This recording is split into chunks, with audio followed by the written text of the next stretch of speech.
Get in, chop.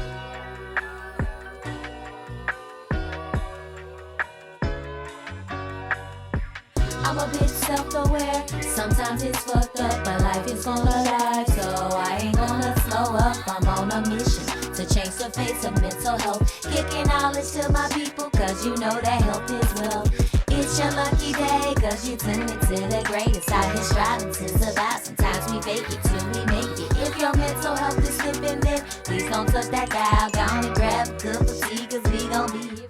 Yo, what's up, you guys? It's your girl, Trudy LPC, and thank you for tuning in to this week's episode of the Self-Aware and Up podcast. When I tell you I am so excited to speak with the person that I'm speaking with today, they are one of my favorite people in the whole wide world, my favorite big cousin, and I love her to life, so I cannot wait for her to share her story with you guys today. Her name is Balencia Reed. I call her Linty because that's my girl, and that's what we call her since I was a little bitty girl myself. But guys, she is a health information professional. She's been in the field of health information management for over 20 years. She's a woman of strength, courage, and resilience. She's also a wife, a mother, and a bebe. I don't know what that is, but I'll let her explain it to you guys. I said GG, BB. I don't know the difference between the two. But guys, she is my big cousin. She is like a big sister to me. She's been in my life my entire life, and I love her to life, and I cannot wait for her to introduce herself to the world. So without further ado, please welcome to the Self-Aware and Up podcast, Balencia Reed. Hey girl, hey. Hey girl, hey. How you doing today? I'm wonderful. I can't complain. Well, I love hearing that. And I'm really glad that you finally decided that season 4 would be the season that you bless us with your story. Because I've been running for my life, okay? You have been running. She's a runner. She's a track star. Hey, okay. She is, but I appreciate it because it means so much to me. I love having people on that I actually know personally so that the conversations can just be really truth about diving in. So we can go ahead and just get into it and have you tell the audience a little bit about you.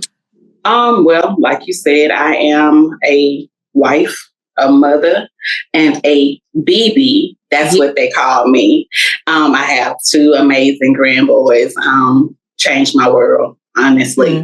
But I have been in health information management for over 20 years. I'm a daughter, sister, friend, all those things in between. I love serving in the church and in the community, and just the simple things of life, just being me. Yeah. I love that about you. Like, cause we grew up in the church and we was up in that St. Paul our whole lives. And so just continuing to watch your journey and your growth in Christ has been amazing as well. Because we was cool kids, we just up in there, but just seeing you continue to grow, that has been an amazing part. But I want to go back because I know, again, a lot happens in life to get us to where we are, and you definitely have grown over the years. Can you tell a little bit about some of those earlier challenges that you experienced in life that kind of helped you grow into who you are today? Well, one just coming from a home from a single mother. My dad wasn't in the household. I knew him. He was in my life some, partial, but I was raised by my mother and my grandmother, of course, the great Ruby Field Potts, my heart. Yes. And then, I was just one of those. I had 3 grandmamas. So I had Julia Traylor, I had Ruby Field Potts, and then Tommy Edmondson. So I had a lot of strong women around me, but I did, long for that relationship with my father. I did miss that. But my mama was amazing. She worked, provided, did all the things that she could do. And I feel like I had a great upbringing. And, I spent my summers on Vine Street, baby, with the great Jeannie Boykin. Okay. Baby, on Friday, and that last day of school, I'm coming across the hill with my Piggly Wiggly sack, honey, and I ain't coming back till it's time to register for school, okay? I ain't having 3 sets of clothes. And we wash them every other day. Yes. But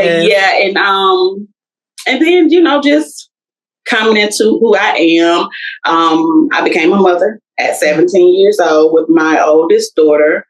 And of course, that comes with its own challenges, but I had a village. I had a strong mother. She has amazing grandparents, Pam and Jerome Allen. I must say that because they have been a vital part of our life, not just with her, but with all of my children. Yeah. Just starting off as a teen mama and navigating that and trying to still find myself, still being a child, trying to raise a child. And then, just having another child.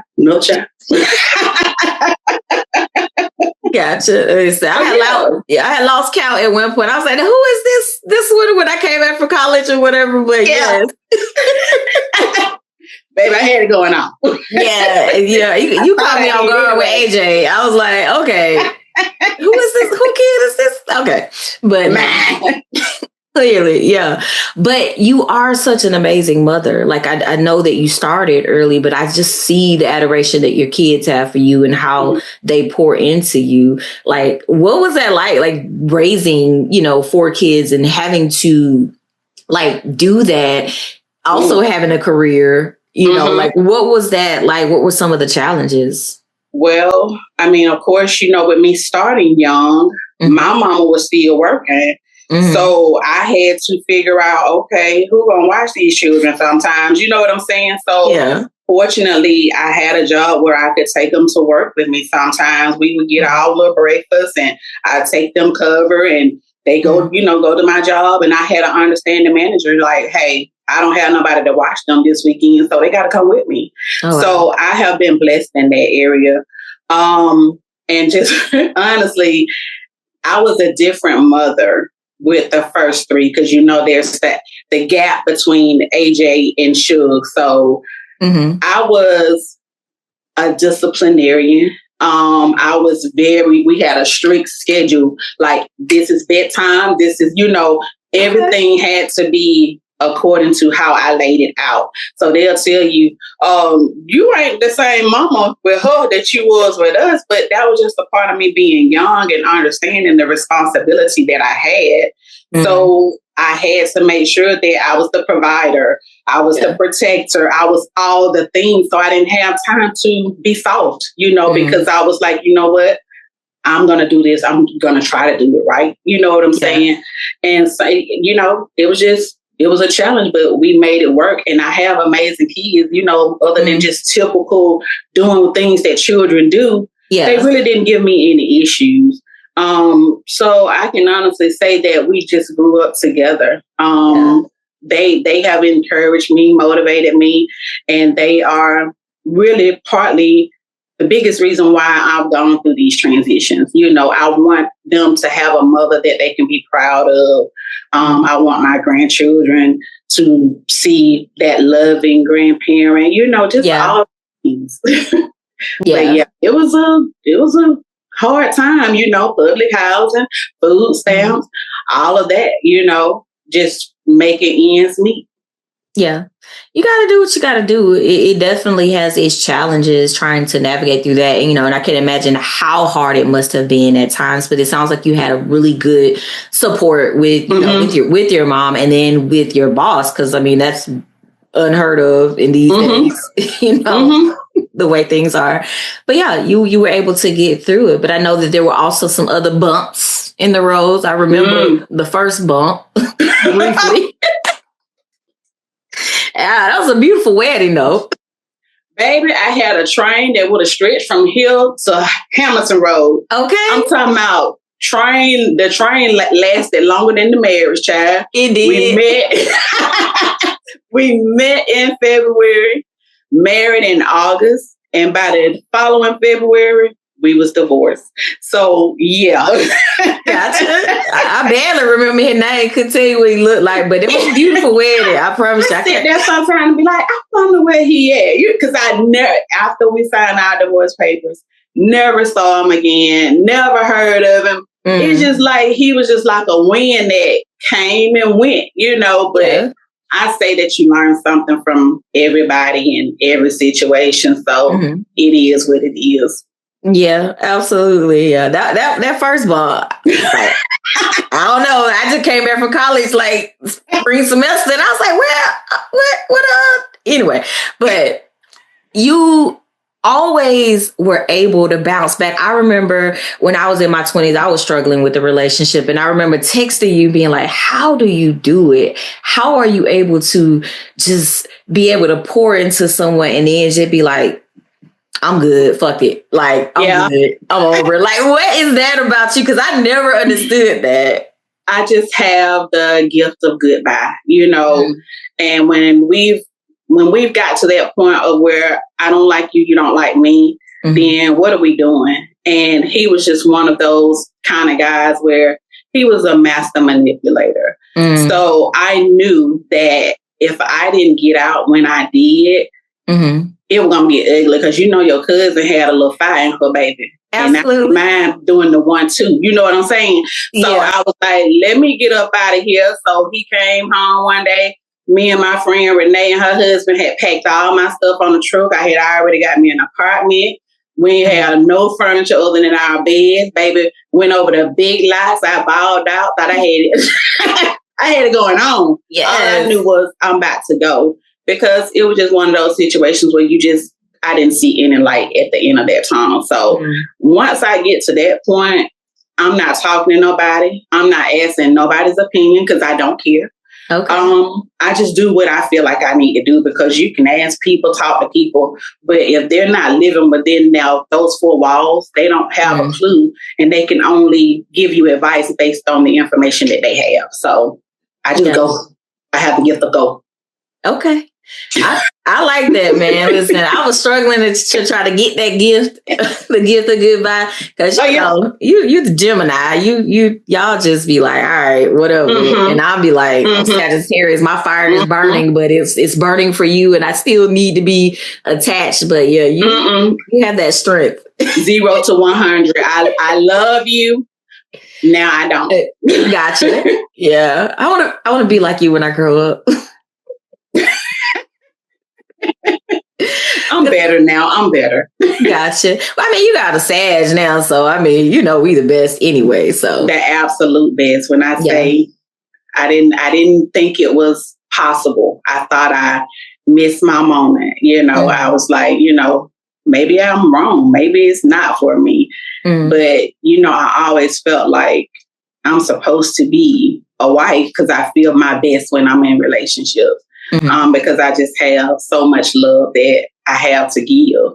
So I just, you know, always looking for love in the wrong places, always linking up with potential and not really looking at the person as a whole person. And then also just looking at it from an unhealed version of myself. Because if I had taken the time to work on me first, I wouldn't have been in a lot of the situations that I was in, honestly. Yeah. But when you're making decisions from low self-worth and self-doubt, then of course you're gonna make some wrong decisions here and there. Yeah, absolutely. We all struggle with that though. Like life comes at us fast and we all are seeking to be loved. We're seeking connection. And sometimes we connect with the wrong people and that is detrimental to us. But for you, it sounds like you were finally able to do the work to love yourself and heal and take accountability. What was that part of your journey like and how did you navigate through that? Oh, so like I said, I credit my children because when you see your children kind of walking in your footsteps, you kind of got to take a look back and be like, they got that from me, you know? So I had to just look within myself, accept that, hey, I don't like that part of me. And I need to figure out what that's about and how do I get on the other side of that. So I just was looking at my children, just the role they were going on, the way they were thinking. And I was like, I planted that in them. And I want to be the one to change that narrative. I don't want them to grow up and have to make the same mistakes that I made to, you know, to get to where I am. I want to be able to teach them, guide them, coach them on this is the way we need to do this. So yeah, it was just me being tired of going down the same roads, being tired. You know, some mornings I used to wake up, I didn't like myself, you know, and I didn't know why. It was just like, I'm mad. And I didn't understand where that was coming from, but it was just the feeling of, I know I can do better. I know I am better. And I want to be. I don't want to just, you know, we live in the world of looking good and trying to impress, but I didn't want to look good. I wanted to actually be good. I wanted to do the work, face my flaws, face my demons, and come out on the other side of it. And honestly, I'm not all the way on the other side because we all got work we can always do. Right. But man, I'm so far from where I used to be. Yeah. Yeah. Even in your spiritual walk, seeing some of the things that you change, because, you know, I've looked up to you since I was like this tall, you know, and even you sharing, I remember Christmas Eve, our gathering, and you kind of sharing, you know, I don't really even want to drink no more. And I don't really want to do that. And I'm like, first of all, I ain't about to follow you down that road just yet. Because I got a little bit more drinking. But just kind of seeing that, you know, it's like, okay, the Lent is doing this. I got to get there. I just know when. It ain't going to happen overnight or whatever. Oh, yeah. It doesn't happen overnight. And I've been on this walk for a while now. And people are just now really beginning to take notice that I don't drink anymore. You know, I don't do a lot of the things that I barely listen to secular music, you know, like it's the little things behind the scene that I've been doing at home that people are beginning to see out in the open. They like something different about you, you know, and it's just the work that I've been doing behind the scenes. I don't feel the need to go on social media and post a scripture every day to prove to people that I'm studying the word. I'm doing the work for me. You know, it's personal. It's between me and God. And I just, you know, my husband is probably the biggest person that can see those changes because he's here. So he can see everything behind the scenes that everybody else don't need to see. Right. Gotcha. But yeah, I just wanted to change. And I'm like, you know what? I don't want to keep playing with my life. You know, like hell is real and I don't want to go there. Gotcha. Yeah, absolutely. And I admire that change when you know, I obviously am intrusive and just ask, why you ain't drinking? You know? I ain't gonna sugarcoat anything. But it's better than what some people say. They're like, what's wrong with you? You know, they think you're sick or pregnant. And I'm like, no. I asked God to clean me up. And this is part of what he did. You know, I wasn't expecting it. I just had been praying these prayers. And so I was telling Jane, I was like, you know, every time I drink now, I was just feeling sick, like headache for days. And so even with like just a little martini or a margarita, you would think I had took shots for hours, but it was making me sick. And then eventually just the taste for it, so you got to be careful what you pray for, because he was like, okay. Yeah, because I ain't about to pray that prayer just yet. Don't pray it if you ain't ready. oh no, baby, because I'm going to go have some margaritas after this. Okay. but that's okay. Everybody's journey is different. You know, Jamie still have a drink now. Then it doesn't matter. My walk is for me, you know, and that's what I tell people. You got to do it in your time frame, because if not, then you're doing it for the wrong reason. Right. So I did it for me. This is my journey. Don't nobody have to go on it with me. I'm going, you know, because that's what I'm ready for. Yeah, absolutely. I love it. I love seeing your glow up and just the growth that you've had over the years. It's very apparent, you know, and so it's interesting that other people are starting to see it a little bit differently. So I know that you've had some challenges throughout life, and you know, a lot has happened throughout your life. What would you say was one of the most difficult things you've endured? Oh, well, difficult. My second marriage. Very dramatic, very toxic. Took a lot out of me.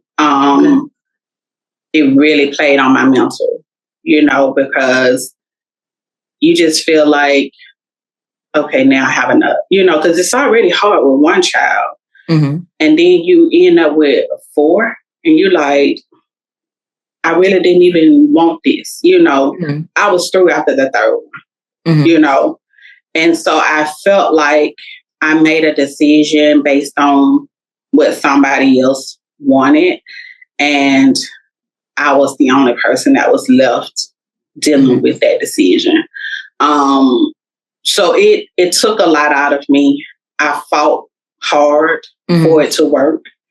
And it just didn't, And after that, I really had to take some time to kind of like see, why do I keep ending up in this situation?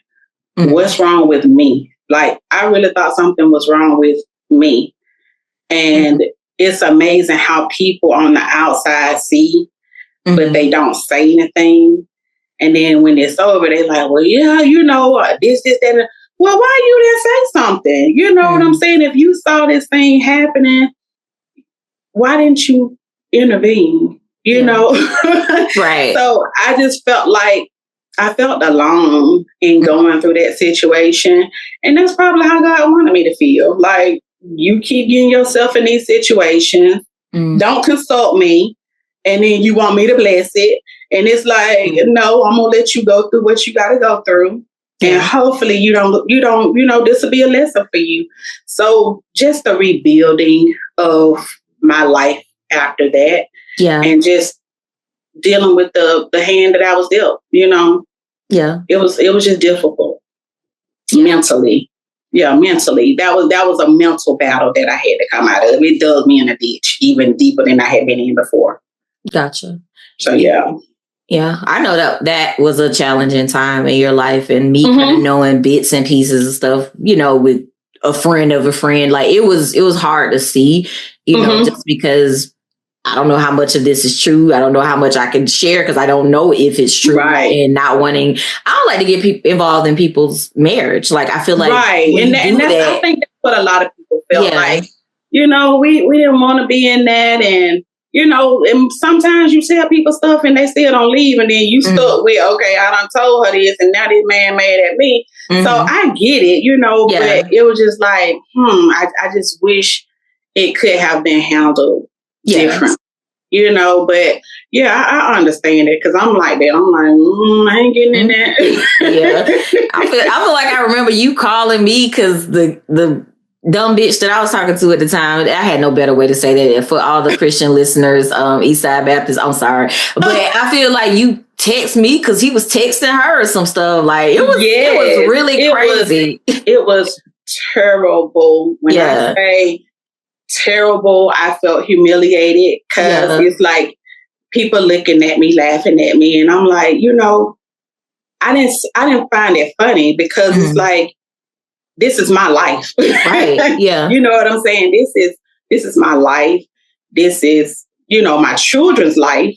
Mm-hmm. And it's like everybody think it's cute and funny, but when I blow up and turn up mm-hmm. on somebody, y'all ain't gonna think it's funny then. You know what I'm saying? But just the infidelity, mm-hmm. the mental, nobody ain't gonna want you, just things like that. People like to tear you down, and I kind of believed it at a moment, they probably won't, all these kids. Mm-hmm. So I just got to take what I can get, Mm-hmm. Yeah. That's how I felt.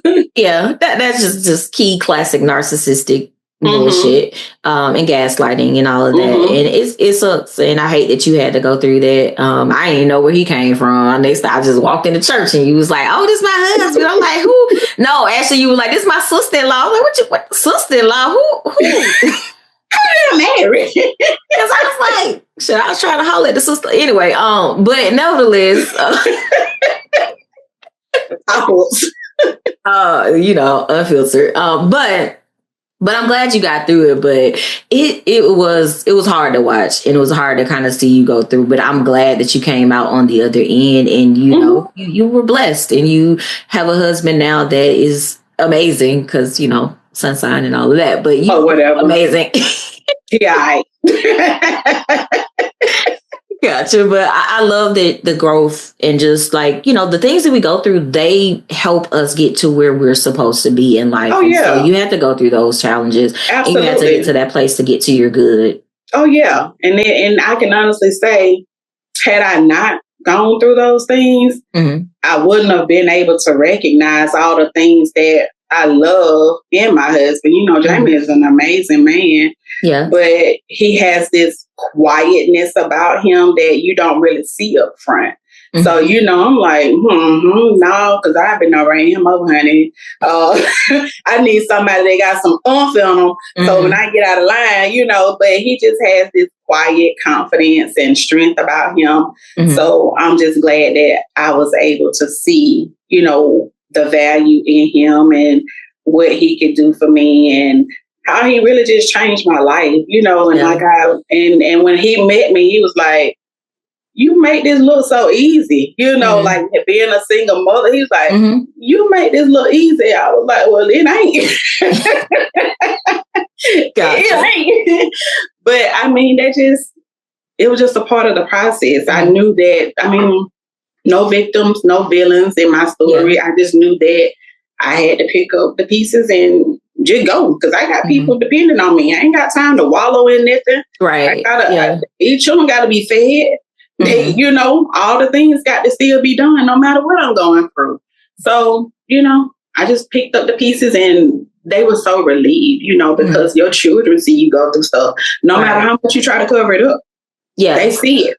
Right. And you're not being a good example of showing them what healthy love looks like when you keep dealing with stuff like misery is not a part of love, it's not a requirement. It's not we ain't got to be miserable to love somebody and be in a relationship. Yeah, you're going to go through the typical life circumstances, but you don't have no business just putting up with any and everything. You got to have some standards and limitations, and you want to teach your children those healthy boundaries. Absolutely. Absolutely. I'm glad you highlighted that. And I wanted to say something. I don't think I've ever told you this, but I knew Jamie was a good man. I don't know Jamie. I don't know him, but I knew he was a good man because when I was working at the Bradley Center of St. Francis, one of his friends from back where he's from, they found out he was dating you. They in the office and they just talking like, oh yeah, he got this new girlfriend. Oh yes, baby, he got this new girlfriend. I don't know about her. I don't know if she, like whatever. He is really good, man. I don't want him to be hurt. This, that, the other, whatever.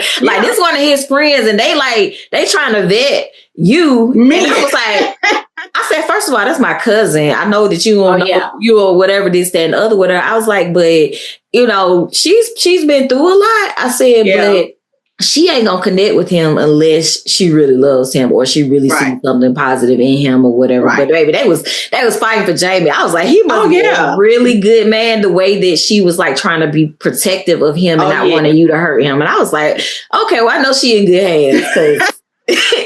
Honey, when I tell you he got a mama and some sisters that cherish the ground he walk on, so I knew I had to come correct. You know what I'm saying? Like, I can't come in here playing, but he also knew that too, because a lot of people don't know. Like he popped in my inbox long before we actually made it official. But when he first popped in my inbox, I was like, we'll go on a date or whatever. So we went on a date, and I just tell in the midst, I was still in their page. I was like, hey man, in the club every weekend. I got 4 children. I can't be in no club with him trying to keep up with him. So I told him, I was like, hey, this ain't gonna work. He's talking about this now. People like, you kicked me to the curb. I said, because I knew the season that I was in and the season you was in. Now, you had caught me a few years before that, I would have been with you. Hey, y'all children go to bed. I'm finna the season that he caught me in, I was like, I ain't really into the club like that, and I'm not trying to be with somebody who got to be out in the club every weekend. So, a few years passed. He went on his life. I went on my life. And so he popped back in there again. He was like, you ready now? I was like, nah, are you ready? Okay. He was like, I'm ready now. So I was telling my homegirl, I was like, you know what? I'm going to really give him a chance. I'm going to see, what he's all about. Yeah. And he was like, he had completely turned around. You know, he was still doing what he do, but I could tell that he was different and he wanted something real. And like, when people found out we were dating, people always, he comes from a good family. He a good man. Like, people talked him up to me. Yes. I'm like, okay, you know. So yeah, I mean, I got that too. So I understand what you're saying. They really was like, oh, he a good man. And I was like, I believe you. But I'm a good woman. Right. And that's what I had to tell her. Like, look, listen, I understand. I'm glad she got somebody good, but baby, they matching energy. Don't get it twisted. I'm good too now. I got some flaws and all, but I'm a good woman at my core. You know?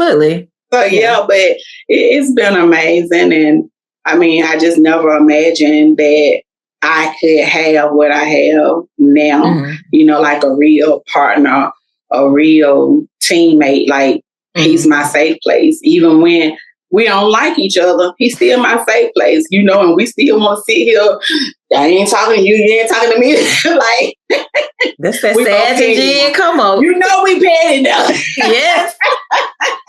Yeah. Yes, it's one in the other room. Okay. We are petty to the 10th power, but we're best friends. You know, we have like this simple life. We chill. We have a good time together. We don't really need anybody outside of us. And, you know, just our marriage has already went through those vows, you know, sickness and health, rich or poor. You know, we done overcame like the financial obstacles, health obstacles when I had to have my back surgery. So, I mean, it's been a joy and a relief, honestly. Yeah, absolutely. I love it. I love seeing you happy. I love seeing you smile. Like, so that's amazing. That's why Jamie, my boy, because like everybody loves him. Them other two baby, especially that second one. That second one, he can see me in the parking lot. He don't. I hope my other cousin get free shit. Sick of him. But anyway. In due time. You know, in due time, everybody have their So absolutely. Gotcha. So I want to shift gears a little bit, and I want to ask you, I ask everybody that comes on this question, how do you personally connect with the idea of being self-aware and fucked up?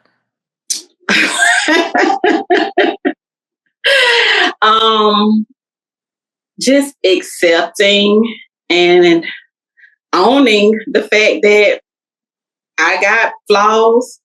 You know, I got some jacked up ways I have done. You know, I've been the villain in somebody's story. You know what I'm saying? Just like you got a villain in your story. I've been the villain in somebody's story. You know, I have hurt people. People have hurt me, you know. I just understand that regardless, if I did it, I did it. I own it. And it's okay. You know, I can't go back and change the past.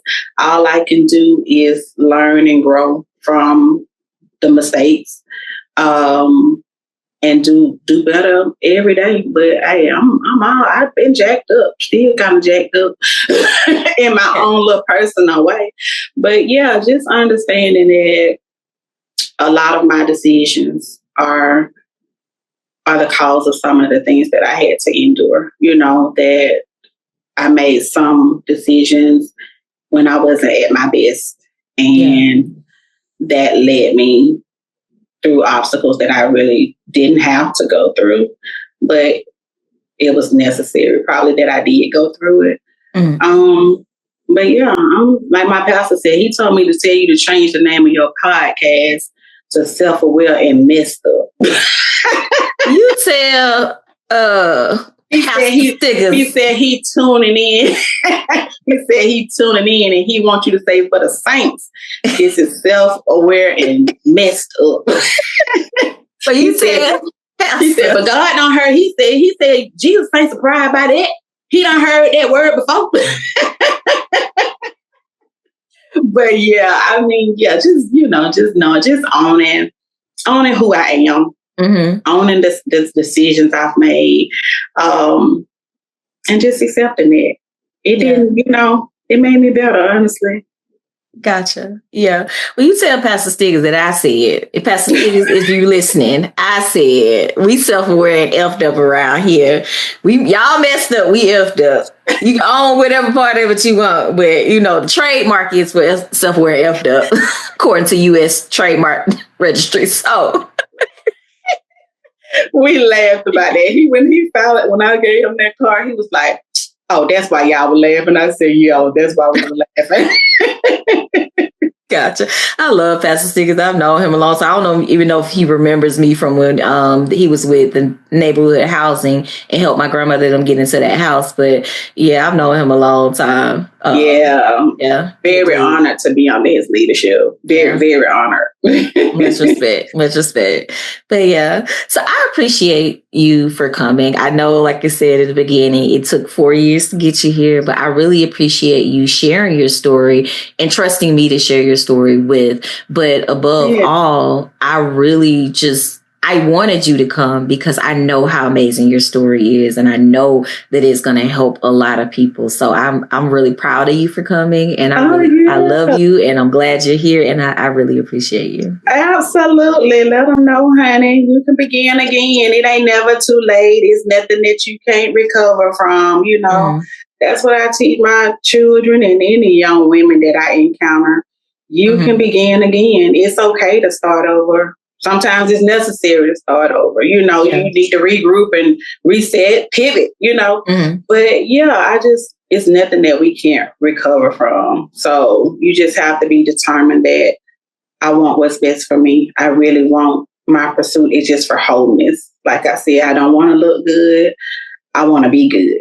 I want to feel good, and I want to be proud of the woman that I see every day. When it's just me and God, I just want to be able to say, I'm proud of who I am. Yeah, I love that. And I'm proud of who you are. So thank you. I'm proud of you too. Like, you have come a long way from me having to chase you down to get whippings and stuff. That's what... First of all, you the op. I'm just saying, you'd have come a long way, from the red towel and me having to chase you down, and you wanting to run behind at the Calumet point, knowing you can't start with the big dogs. You know what I'm saying? Really? Oh, okay. So she got a little sis me. Okay. Trying to run to a Calumet point. You can't go today. We on some other business. Listen, y'all was on some business, girl. I ain't gonna tell all your business on these 4 podcasts. Listen. I got some stories on the side of the house. But anyway, I'll come back again. Gotcha. But Lynn, how can people connect with you? Well, I'm on social media. I'm on Facebook. I'm on Instagram. I don't have any websites or anything. But I'm on Facebook. I'm on Instagram. I don't know how to use Snapchat. I'm only on there to spy on my youngest child. So you might send me something. I'm not going to see it. But yeah, Balencia Reed. That's it. Okay. All right. Well, thank you for sharing your information of how people can connect with you. Guys, if you're listening, please make sure that you connect with Balencia. The information of how you can connect with her will be in the description notes of this episode. Also, be sure to follow me, Tree the LPC, on all social media platforms under the handle Tree the LPC. Until next time, be safe, be well, and make sure that you take care of your mental health.